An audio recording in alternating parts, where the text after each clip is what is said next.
Hey guys, so welcome back to another album review for this channel. You're getting a bonus not even on a Monday. Oh my god, what is this? Right, I know. But what it is October 9th, and while everybody's busy talking about it being John Lennon's birthday, trust me, no one has forgotten it's John's birthday. What they have forgotten is it's also John Entwistle's birthday from The Who, who's infinitely cooler. I said what I said. So, I won't take it back either.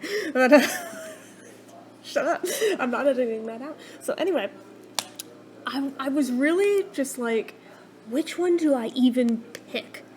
Because so many of his albums have like that whole macabre, creepy, spooky kind of feel. They are perfect for October content. So I'm like, do I pick that for the birthday? I mean, especially if I like don't get back to this. I don't know. Like I probably should pick one of those, but then again, like, Too Late the Hero is my favorite. But then I was like going back and forth with the different ones and having different reasons with myself why this one should be the one.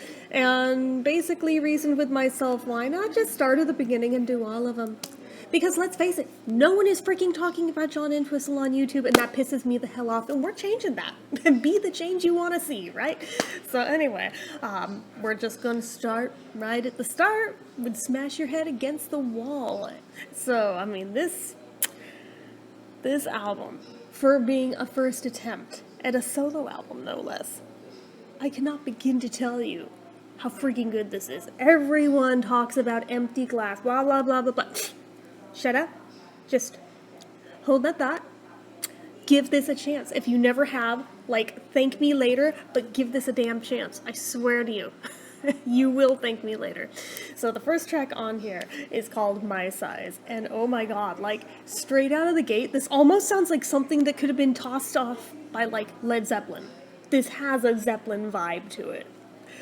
And honestly, it's kind of badass for that, because if it weren't for Robert Plant's voice, I'd probably be a huge Zeppelin fan too. It's just his voice I can't with. But stylistically, guitar work, bass work, totally sounds like them. Lyrically, it is 100% about like a fucked up relationship dynamic. But honestly, you know, this was probably catharsis for his real life. Let us be real. Those of you who know what his real life was like know what his wives, unfortunately, were like, yeah, this is not probably too far off from the truth now, is it? But honestly, it's a good damn song. I mean, if even just judging by the Spotify, like, plays that it lists on here, it has the most plays out of anything from this album, so it is a very strong starter. So the second track in is called Pick Me Up, alternate title, Big Chicken. So this one is another upbeat one about going to a pub and drinking way too much to the point of falling down and not being able to drive yourself home and needing to be picked up and put in a taxi on your way. I find this one interesting because it reminds me of different Who things. I'm like, the intro, I swear, it reminds me of something, and I cannot put my finger on what is making me crazy, but the all I want to do is drive, like that part, try and tell me it doesn't give you vibes of the Jekyll and Hyde song from A Quick One, the Hyde. Like, it is, there's something about it in the way that it's recorded, in the way that the notes are structured. It made me think of it like that instantly upon first time hearing it, and I cannot unhear it. I cannot be the only one, right? I need validation. So anyway, but it is a really good song though too. So third track in is called What Are We Doing Here, which is the first kind of quiet, low-key kind of a track that's on here, very subdued. But if you look at it lyrically, like actually, the sheer poetry that goes into this one, I feel like not enough people give full credit to John Entwistle for his own lyrics. Everybody gives Pete all the credit, but you know what? Read the lyrics of this, and you get back to me. Just, again, thank me later. So the fourth track in is called What Kind of People Are They? And this one I feel like it's a little bit of a kind of a throwaway track, let's be real. But it's not bad, it's just it's mid. It's filler, but it's kind of one of those songs that lyrically it's like one of those anything that could go wrong kind of days put to music. But all the horns in this obviously are played by John, just as they were on all Who albums, and that influence shows. And I think if you're unfamiliar with his solo work, it really highlights just how much his fingerprints were really all over all of the Who's work with stuff in ways that people don't always give him credit for because everyone just associates him with the bass stuff. They kind of overlook that he played other instruments too and actually had a huge amount of contribution in the Who, way beyond what people talk about, it feels like. And yeah, this is a little reminder of that. So, fifth track in, if you're a Who fan who's well acquainted with any of the live albums, you know this song. It's Heaven and Hell, which, when the Who do it, it's a much faster, much more frenetic, powerful kind of a song.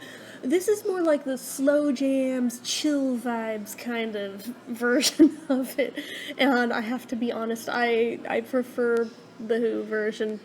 Like, specifically, the Live at Leeds version is my version. Or not Live at Leeds, I'm sorry. Isla White version is my version. But, it's a good song regardless, lyrically, but I feel like if I had heard this version first, maybe I'd feel differently, but I knew, Isla White first. Long before I ever heard this version. So for me, I prefer that fast one. But, it's still good. Like, no complaints. And I mean, there's the whole familiarity bias that kicks in because you know it if you're a Who fan. So, I mean, if nothing else, you've got that one that you know going in.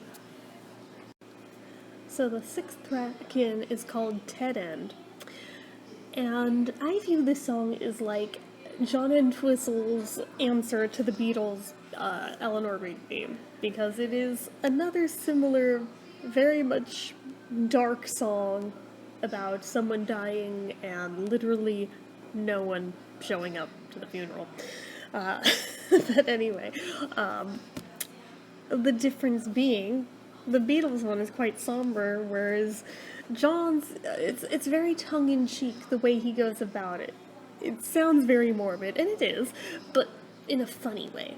So, don't let that deter you, don't let that put you off of it. Like, actually, it is a fun song, as weird as that is to say by that description. Just hear me out on this, hear me out on this. So track number 7 is called You're Mine, and this one, I mean, on paper, it sounds like it'd be a love song with that title, right? It is not. Basically, it talks about various atrocities in the world, and how if you're the type of person who does them, you're his. Which makes you think, so is he the devil? But then he name drops Satan, so it's like, no. Curiouser and curiouser. But, it's an interesting little oddity of a track, but I was just like, huh, when I first listened to that one. And the Catholic in me was like, I'm a little about that particular one, but that's just me, that's my own personal bias, but, it's not a bad track. My own bias, I cannot hold against it. So track 8 is number 29, Eternal Youth. And this one, fun trivia fact, Keith Moon is drumming on it, so of course I'm here for it. This one, lyrically, I feel like could be part 2 of the last song on here. It could be sung by the same character for all we know, because it's a very Death Becomes Her kind of a storyline where they're not saying what they're offering this in return for other than a year off their life, but like, for 1 year off your life, they'll give you beauty, they'll give you youth, they'll give you talents like you had when you were young, vitality. It's one of those, like I said, Death Becomes Her. So, it's one of those things where you could also see easily where somebody could easily roll off quite a few years of their life in pursuit of that, if this were really a thing, but could definitely see it being the same character in the same canonical universe, but it's a fun track. So the 9th track is I Believe in Everything, and this is where the album originally ended, was with this track. it's another, like, both catchy but also a little bit subdued track, but it is exactly as it says on the tin. It is him rattling off different things that he believes in, how he believes in everything, and how it makes the most sense for him to just believe in everything. It's easier to live life that way. I kind of agree with that, actually. As an original ending track, it's not bad. It's a decent place to end. But are we stopping there? Oh, no, no, no, no, no. But for that original 9-track listing, I would rate it a 7 out of 10, which is still pretty high, especially for, like, a first solo album. That's not bad for a first foray out. But we got 9 more tracks that have been added as bonus tracks, so just strap in. So the first bonus track that's on here is a demo, well, actually not a demo, it's an outtake, but it's actually a cover of John Entwistle doing Neil Young's Cinnamon Girl, which is a hell of a trip, super unexpected. Not quite sure what the story is behind why he, of all people, was doing that, other than it's a cool song and why not. I'm personally not a fan of Neil Young's voice, so hearing John sing it instead, now I can enjoy the song, which is fantastic for me. Okay, so track 11 is a demo, like actually a demo this time, not an outtake. And this is called It's Hard to Write a Love Song, which, again, is exactly what it says on the tin. But this one I kind of wish had been fleshed out into a full-fledged song, because, I mean, it's hilarious how dismissive he is, but at the same time, it's like so bold-faced through his teeth line when clearly he's pouring his heart out and shit, and then in the next breath, just dismissing it like, no. Basically, like, no, no big deal. It's like another example of, like, his sense of humor in his writing, of just like, is it off kilter? Sure. Is it a little sideways? Yes. But is it funny as hell? Also, yes. So track 12 is called The Haunted Can Be Free, and this one admittedly isn't my favorite, but storyline-wise, this one is basically a ghost comes to John in the middle of the night, and he has 2 choices. He can kiss the ghost and join her in death, or he can let her go, never to see her again.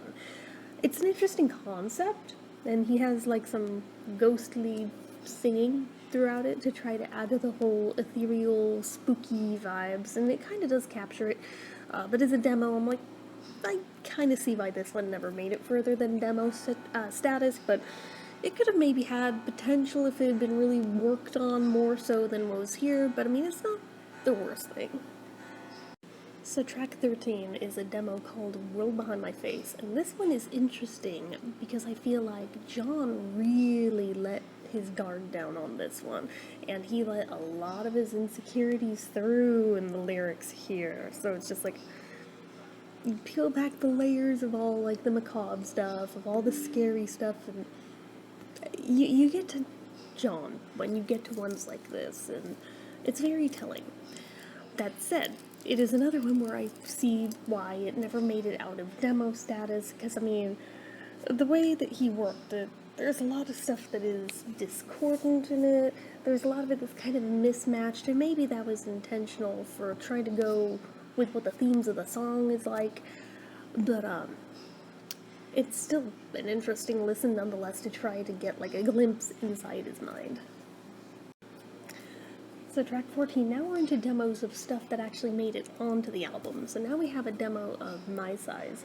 So again, we have, like, that same fuzzy, grungy guitar that's on the actual album version, but the vocals weren't quite there yet. I mean, like, they exist on it, but they are not up to par with what lands on the album. But it's still cool seeing it be woven together into what nearly was album ready, but wasn't quite, but we still get another take of it, which is always a good thing in my book. Okay, we're getting there. So track 15 is a demo of What Kind of People Are They?